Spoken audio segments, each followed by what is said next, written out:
Good morning. Welcome to Coffee with a Consultant. My name is Melanie Lambert. I am Managing Director of Just Right Grants.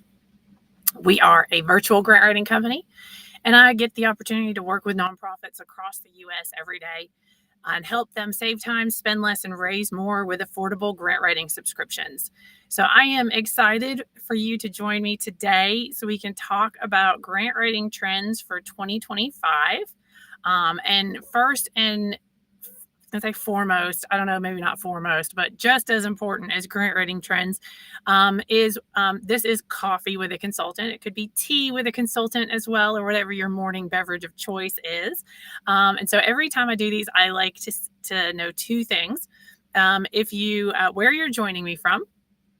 So that's one of my favorite parts, just to see where everybody is from. So if you can put that in the chat, I would love for you to share. And then also what you're drinking this morning. So this morning it is still unbearably hot in Northwest Georgia where I am. We are not yet in fall, sadly. And so I still am rocking the iced coffee. I can't stomach the idea of hot coffee outside of the house. I have it at home when I can control the temperature. But outside the house, I'm still doing my iced Americano, which is delicious this morning, with some sugar-free vanilla, which is my go-to. My standard when I don't want to think too much about coffee. I just know I love it, and that's what I get. So I've got it in my baseball Java sock this morning, channeling all of the goodness of postseason baseball for our Atlanta Braves, hopefully. We got our fingers and our toes crossed that the Braves make it to the postseason, but if they don't, it's still fun to low-key dislike all the teams that beat them there and watch postseason baseball. So I love Java socks. You've probably heard me talk about them before. If you love Java socks or you'd like to grab your own Java sock, they're perfect for keeping your coffee from the condensation from going everywhere. So let me know. I'm an affiliate of theirs, and so I have a special promo code that can get you a discount, and you can stock your center console in your car like mine is and have them fall out everywhere every time you open it up. So I have all different sizes and cute little designs. They have holiday ones, fall ones, Christmas ones. Anyway, tell me where you're calling from, or where you're not calling from, joining from. Sound like an old radio DJ. And what you're drinking this morning. But let's dive into grant writing trends. So, 2025, things are changing. Things have been changing. If you've been in grant writing for, a little while, particularly if you've been around since pre-COVID, like I have, I feel like a grant writing dinosaur at this point. It's changed, right? It's evolved, and we've had to be responsive. And so I know everyone that's kind of weathered that storm of nonprofit fundraising and just nonprofit existence through a pandemic. You're well prepared. So don't be too afraid about what 2025 is going to hold for you as far as grant writing and fundraising goes, because if you have gone through all of that already, you are well prepared for what's going to, what we're seeing as trends for 2025. Some of the things we're going to talk about today are not too dramatically different from what we've been doing in the last few years, but there are some things that we want to look out for. So first and foremost, we really want to be making and prioritizing data-driven decisions in 2025. So we really want to be strategic. We want to look at data analytics. Foundations and grantors are really using data to assess the impact and the effectiveness of their funding. So if they're using that data and analytics, then you need to as well to be able to show them, yes, this is having an impact, and here's how, and here's why. We should, as the nonprofit grant writer, be able to demonstrate really data-driven results and outcomes in our proposals. So cut it off at the pass, right? Show them at the beginning. This is how we are going to prove to you that your investment is worthwhile in us specifically. So investing in really robust data collection for your nonprofit and your programs and analysis systems will help you showcase your organization's impact with really solid evidence. And that's going to be really critical. That's what's going to differentiate your nonprofit from the rest. One thing that we need to look at in 2025, if you're not already doing this, is diversity, equity, and inclusion. We really need to embrace this as a sector. DEI is becoming a very critical factor in grant-making decisions. Foundations are prioritizing organizations that demonstrate that commitment to DEI in their operations and their programs. So your organization, it can't just be those you serve, right? It has to be reflected in your program staff, your executive staff, your board. I'm seeing more and more applications that are asking us to include the diversity of the board, and that's all different types of diverse aspects, right? All different types of demographics. So it is becoming increasingly important to these funders that you can show them that you are representing those you serve in your staff, in your executive staff, and in your board. If you're not doing this, it needs to become a priority, or you're going to see a direct impact on your fundraising bottom line, particularly for grant writing. You also need to ensure that you are well documenting these policies and practices, and you're highlighting them in your grant proposals. And in my experience, my recommendation would be to highlight that whether or not it is asked. Find a way to include it, because it may be, again, that differentiating factor between you and another organization. Collaboration is going to be big in 2025. It has been big for the last few years, but it's going to be really in the forefront as we continue to move forward. It's really gaining traction for funders who want to support initiatives that really demonstrate partnerships and a collective impact. So think about it. If you were writing a check for a need in the community, and one organization said, hey, I work with these 3 other organizations and we provide collective comprehensive services, or here's this one organization that does it by themselves in a silo. Which one are you going to support, right? So funders are looking at it the same way. If they can have a bigger bang for their buck with their grant funds, that's where they're going to go. So in your applications, it's going to be really important for you to highlight any collaborative efforts that you've got with other organizations and any stakeholders. So you want to showcase these. You want to show how that enhances your program's strength and its reach. So another thing, this is the perfect time of year to do that will really help you be stay on top of these trends and to be efficient and effective in 2025 is right now, start developing your grant calendar for 2025. Needs to be detailed with application deadlines, all of the different various tasks associated with putting together your application, renewal dates, requirements for each funder. And a well-organized calendar is going to make sure that you never miss a deadline and that you can manage the multiple applications efficiently. We do this all the time for our clients. We're managing tons of grant calendars. They're all changing all the time, but we always start each new year with a solid plan. Whether or not that's going to change, and typically it does change as you continue to move forward through the year, but you've started the year with a plan of who you're going to be submitting requests to, how much you're going to ask for, what you're going to focus on, what their interests are, and the process that you need to have building up to the actual submission of that request. This will help you kind of get an idea of, okay, we're requesting, $500,000 next year. And, we might be able to expect this kind of return based on, grant writing return rate of about 20% in the US right now. So, then you can plan for that. In 2025, this is something that has, it's been part of the grant writing process for years. It's going to continue into next year. Is relationship building is going to be a critical component of your grant writing strategy.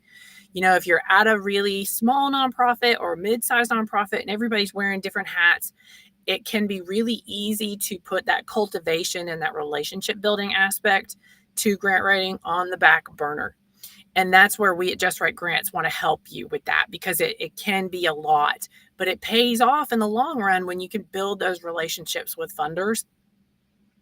And, you can engage them in meetings or events that you have at your facility, networking opportunities, live streams, anything that you host online, social media. And that'll help you understand their priorities better, which in turn will help you draft better grant applications for them. Another thing that I want you to really consider in 2025 is investing in some professional development. So we should be there, right? We should be back at a place where we can, take some time to invest in professional development because it's so important.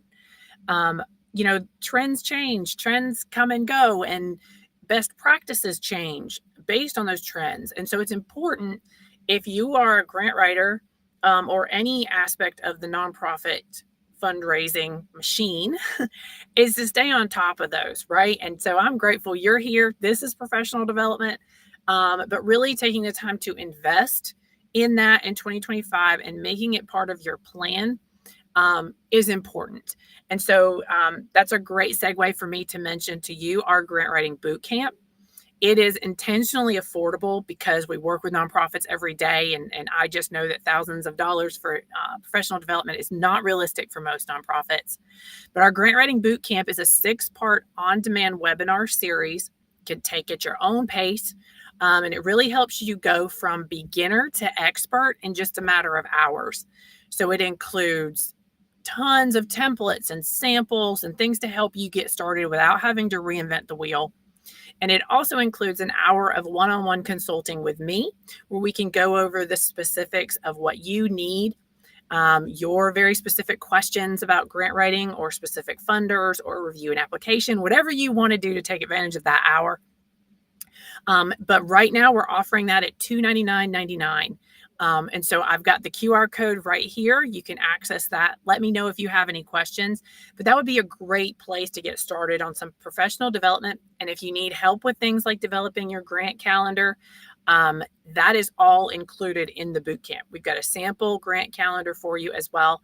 It also includes an exclusive member discount to GrantStation, which will help you in streamlining your processes. It's a grant research database. Regularly, I think it's $6.95, and I think you get it for $99 as a grant writing bootcamp member.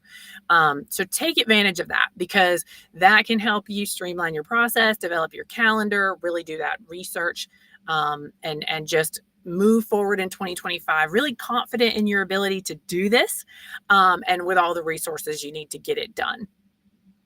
So one of the things that the nonprofit sector itself is maybe not best known for, that is leveraging technology and tools. And one of the things we're going to talk about, and I know that it can be scary, particularly for grant writers, is AI.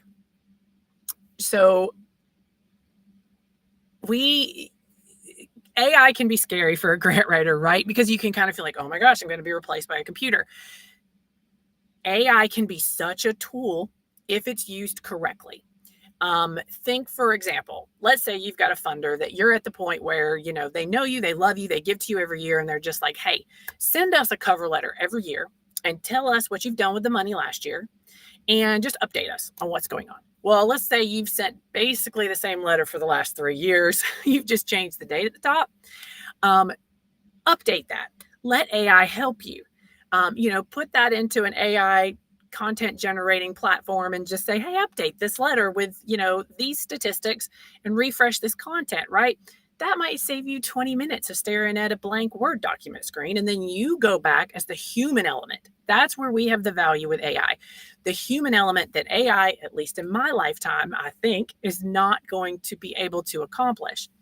We'll see how well this ages, but we add that human element, right? We add that relationship of, it was so great to see you last week at the, chamber breakfast, or, we'd love to have you at our golf tournament next month. Things like that AI just doesn't know. That's where we provide value. And there's always that little line at the bottom of AI, right? That says AI is an ever evolving technology. It can make mistakes.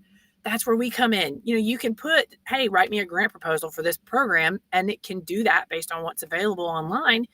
But then you need to go back as the human and make sure that you've got very specific details that match the funder's priorities, and, that really paint the best picture of your organization that only you can know.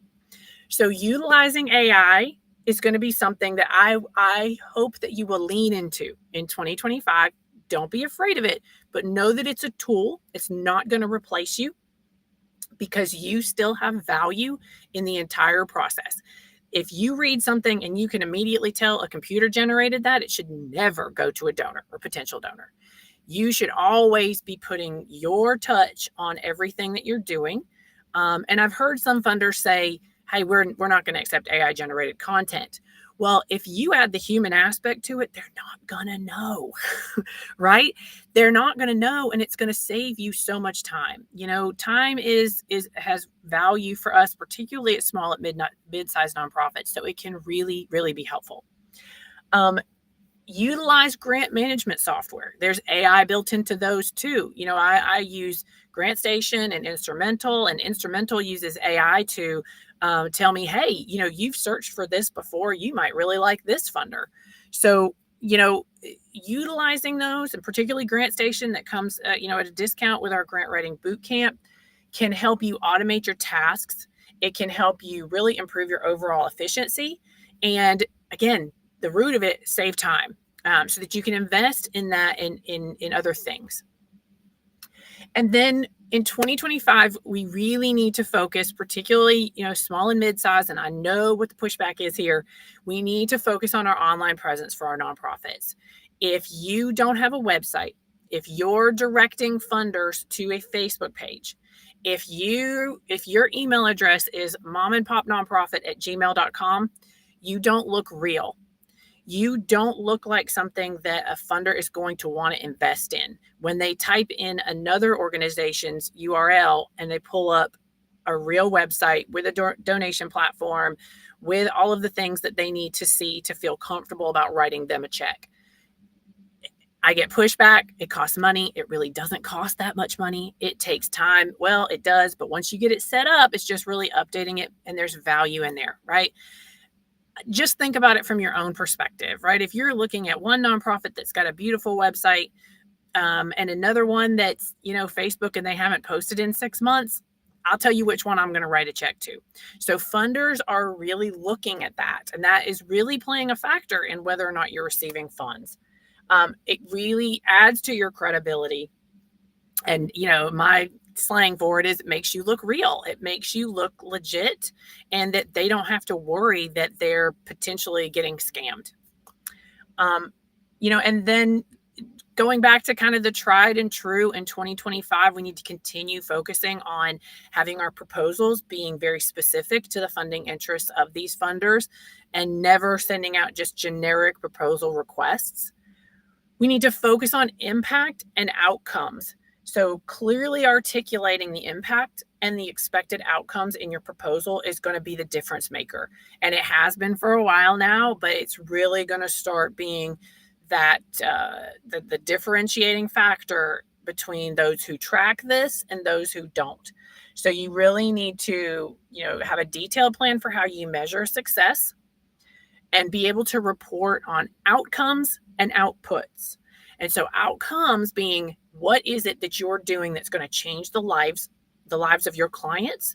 And then the outputs of, what are those numbers?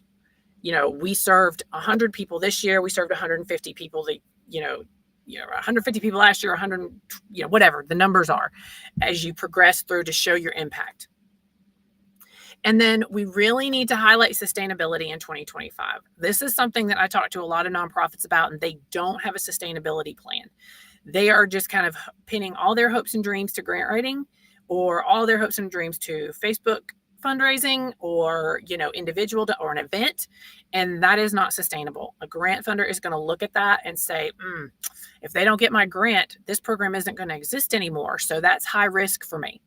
So they need to see that you've got a long-term plan for how you're going to get future funding, partnerships that you're going to establish, and any other revenue generating vehicles, whether that's fundraising or, social impact kind of things, that you're going to have that are going to sustain this program. And then we really need to be tracking the performance metrics, not just of our programs, not just of our nonprofit, but of grant writing in general. Is the juice worth the squeeze for your organization? And this is a tough conversation to have, because you might see grants as this kind of dangling huge carrot out there that you can't resist. But if you're investing time and resources into this and you're getting feedback from funders that just says, hey, we'd never fund this, it's not going to be worth it for you to continue to invest that. Now, you might come out on the other side and say, yeah, this is really fruitful for us. Let's invest more time and resources into grant writing. But utilizing this to get, how successful have you been? How much money have you pulled in versus how much have you asked for? What feedback have you gotten from funders? And then the efficiency of your processes. Does it take you 10 times more in time than it's worth for the money that you're getting? If so, then you might want to take a step back and evaluate that. If you're getting feedback from funders and they're saying things like, yeah, you just don't have the metrics we need to fund this, then maybe you need to take a step back and say, you know what, next year we're going to invest the time and resources into tracking these metrics, and then we'll come back the year after and start looking for grants again. And then just being aware of policy changes, particularly, if you're looking at government funding, we might be moving into that here soon in the season that we're in, and eligibility criteria for funders, and staying informed on that helps you really remain, on the cutting edge of what's going on and staying compliant with these grant funders. And then really, kind of my last thing here that I suggest and recommend for you for 2025 is really push and lean into soliciting feedback from funders, whether it's a funded proposal or an unsuccessful request. And that can really help you as you move forward to understand the gaps in what you're submitting versus what they're interested in. And so, that constructive feedback can help you with not just the request to that funder in the future, but to other funders as well. So if they say things like, we just talked about your metrics, if you're not tracking your metrics, then, that's something that you really need to focus on and be responsive to that. Don't kind of put your head in the sand and say, this is how we do it. If you want to get that funding from those funders, be responsive to that. Now, don't square peg round hole it. If it doesn't make sense for your organization, you'll find another funder that it does make sense for. But getting that constructive feedback can really provide you with valuable insights into what that funder is looking for and help you enhance your proposals to them and to other people, other funders. So that's it. That's what I've got today for what we can anticipate in 2025. I really hope that that's been helpful, and I would love to hear feedback from you. If there's anything I've missed today that you've heard is kind of coming down the pike for us for next year, or is as you get through the process of, starting to look at 2025 or moving into 2025. I love to talk shop. I can talk about grant writing and fundraising and nonprofits all day long. So consider me a resource. My email address is right here. Send me a note and just say, hey, how are you approaching DEI? What does a DEI policy look like? And I'm happy to help you with that kind of stuff. And all of that, again, is included in our grant writing boot camp and a webinar series that we're going to have coming out in 2025 as well. So I hope you're on our mailing list. You can learn more at justwritegrants.com and sign up to get our monthly e-newsletter where we share upcoming events like our monthly Coffee with a Consultant, as well as those free webinars, paid professional development opportunities, and just more information about how we work with nonprofits to help you accomplish all this without adding more to your plate. So this is where our area of expertise is. And if it's a bandwidth issue or time issue, or resources to hire somebody full-time, we might be a really great option for your nonprofit to consider for 2025. So I look forward to seeing you again at next month's Coffee with a Consultant. And in the meantime, I hope you'll reach out if there's anything that I can be a helpful resource for you for. So thank you. I hope you enjoy your coffee or your tea, and we'll see you next month. Thanks. Bye-bye.